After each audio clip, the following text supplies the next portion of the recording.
95% of Americans believe in organ donation, but only 58% are registered. And our challenge is that there are 114,000 people on the national waiting list. That's why we created our initiative, Second Chances.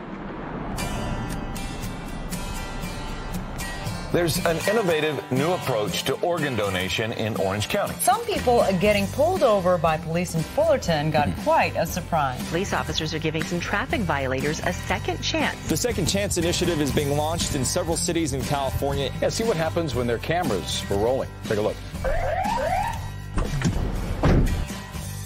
Let's see your license, registration, and proof of insurance, please. You are an organ donor. I noticed you're a donor. That's good. So I am giving you a ticket, but the ticket I am giving you is a second chance ticket. Because you've chosen to become an organ donor and potentially give someone a second chance at life, which is awesome, I'm going to give you a second chance and not give you a citation. Really? So you're letting me go pretty much for free? Right?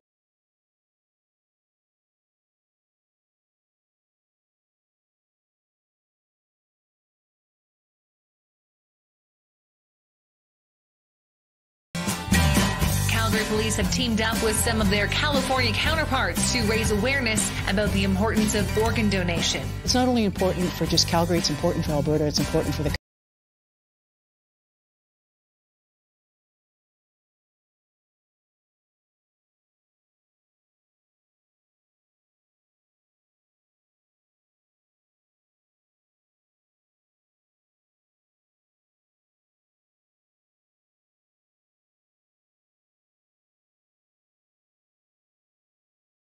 so that more people do sign up as organ donors. Was he a donor? No, he got a ticket.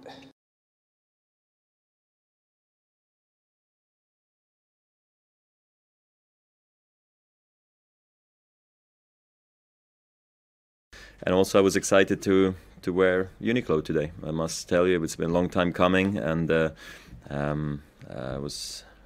felt very good out there, and it's also crucial.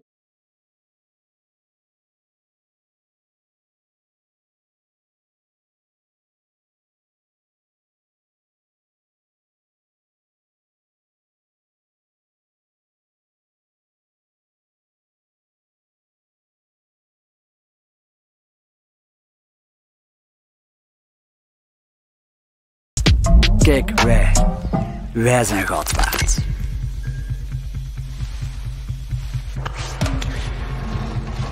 En daar moeten we misschien eens over praten. Want ik wil gerust jullie product vasthouden. In het groot dan, hè? S'il faut, je me rase dans un spot. Of zet mijn gezicht op een blikje. Il suffit de demander et je le ferai. Wij zijn goud.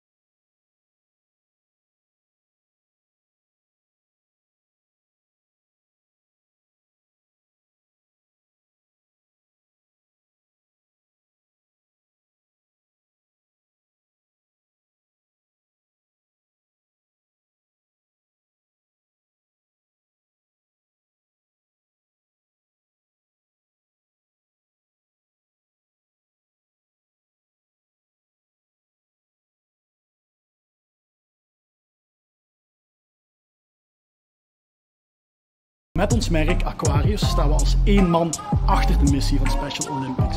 Parrainer 500 athlètes Special Olympics.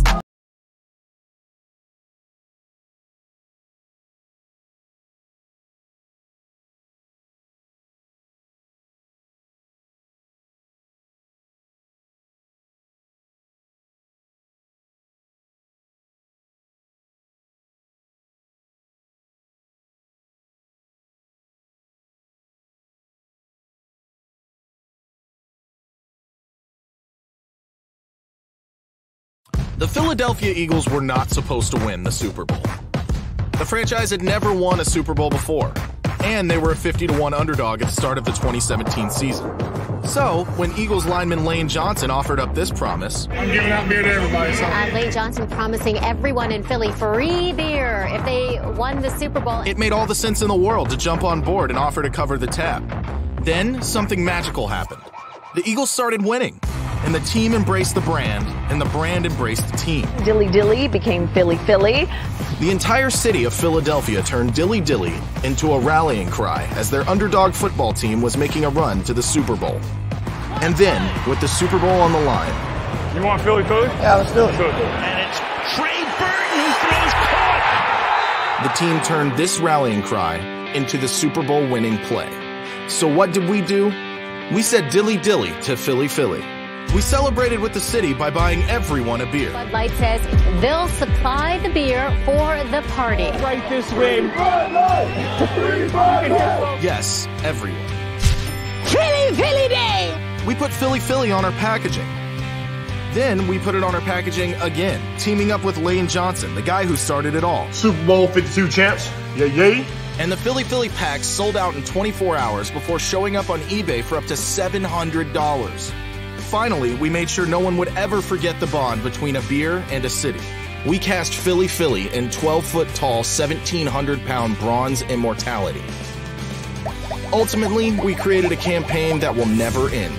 A campaign that did more than sell beer, like 2 million more beers. We created a rallying cry for an entire city. One that will stand enshrined in bronze for generations to come. I'll say it only once. Philly Philly!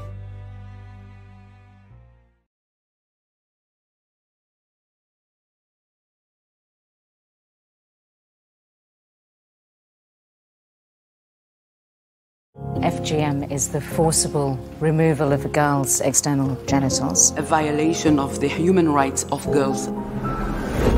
Globally, 200 million women have been affected. In Egypt alone, over 87% of women are victims.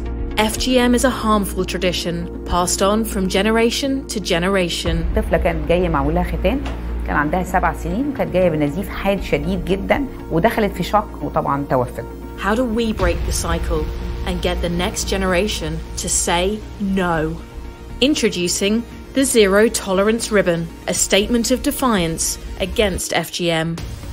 By taking the Universal Awareness Ribbon and turning it upside down, we created a symbol that is the Arabic word for no. Launched across hospitals in Egypt, we are educating new parents about the damaging effects of this practice and encouraging them to protect their daughters' rights by signing a pledge saying no to FGM. Our message spread as the community came together to take a stand. وبناشد كل الآباء والأمهات إنهم يفكروا مليون مرة قبل ما يعملوا الموضوع ده لبناتهم. The strongest advocates are the families themselves. أنا اتخنتمت عشان كده برفض أي حاجة اسمها ختان. دار الإفتاء المصرية أعادت نشر فتواها وتحريم الجريمة دي. Spurring the Egyptian government into action. Egypt announced this weekend it intends to tighten legislation against female genital mutilation. On the International Awareness Day of FGM, the global community adopted the symbol, championing the next generation to say no.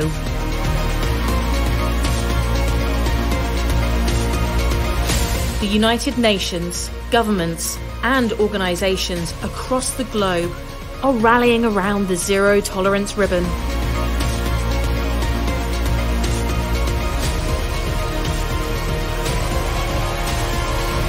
Let's stand together to say no.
Every year in France, more than 1 million dogs skip their annual visit to the vet, risking the spread of an undiagnosed disease.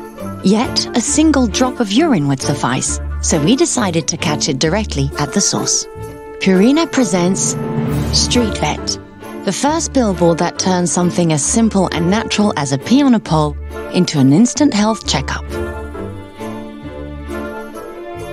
Born from 2 years of research by the Engineering Institute in Korea and the clinic Vet Paris 7, Street Vet can detect up to 4 different health problems by tapping into the dog's most natural of urges. Designed for both male and female, Street Vet attracts dogs by diffusing pheromones, a natural call to action for them. Street Vet collects the urine and directs it into a sterile environment. Tests are run using chemical reagents and screening technology. The analysis is displayed. And if a health problem is detected, Street Vet suggests a specific Purina Pro Plan diet, clinically designed to prevent the disease. When a deeper checkup is necessary, dog owners can download the results and bring them to the vet.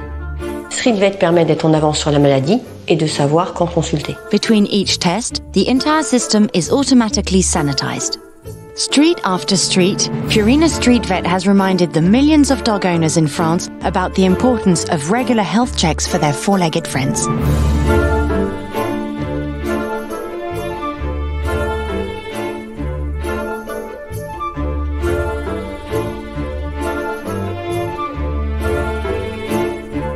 And beyond the French borders, Street Vet generated enthusiasm amongst professionals and dog lovers around the world.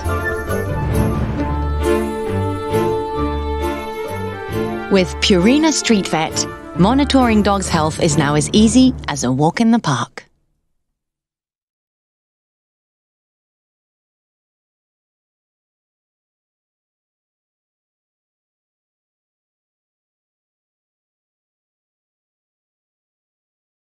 O número de reclamações sobre calçadas sem manutenção ou rampas aumentou quase 20% em São Paulo. Péssimo estado de conservação das calçadas. Com as condições precárias dessas calçadas. Isso aqui não é uma cidade, isso aqui é o caos. São Paulo, over 50,000 streets. Only 9.2% have wheelchair access. It's also one of the world capitals of graffiti. So we brought street art to these walls that only people in wheelchairs were aware of.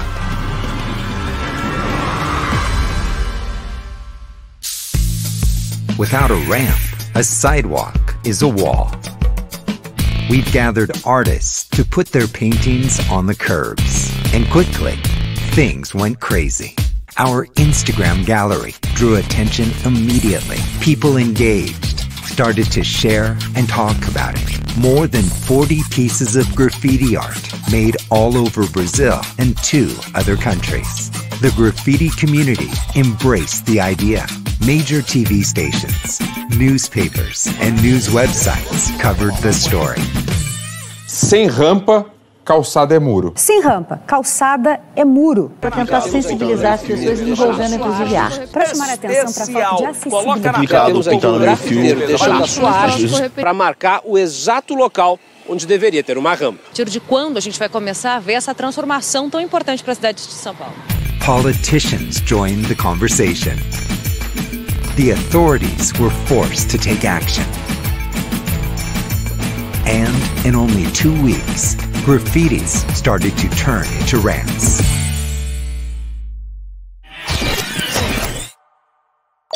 Yeah, we did it.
estoy diciendo que no, flaco.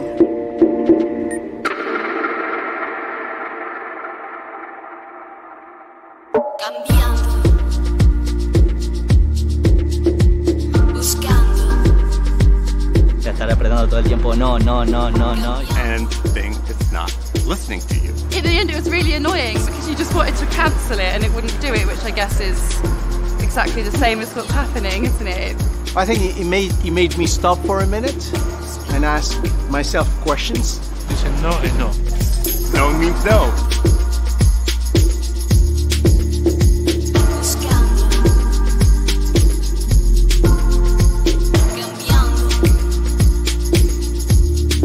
Está bueno porque te hace pensar.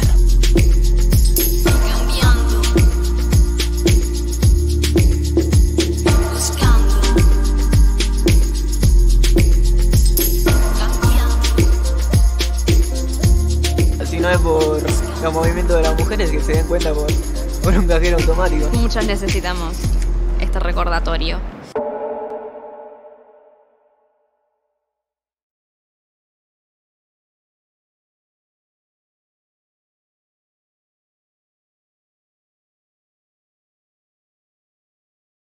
Gucci recently debuted a new collection featuring a jacket seemingly identical to Dan's signature 80s piece without allegedly giving him credit. Now, after social media roasted the company for cultural appropriation, which seems to be pretty popular nowadays.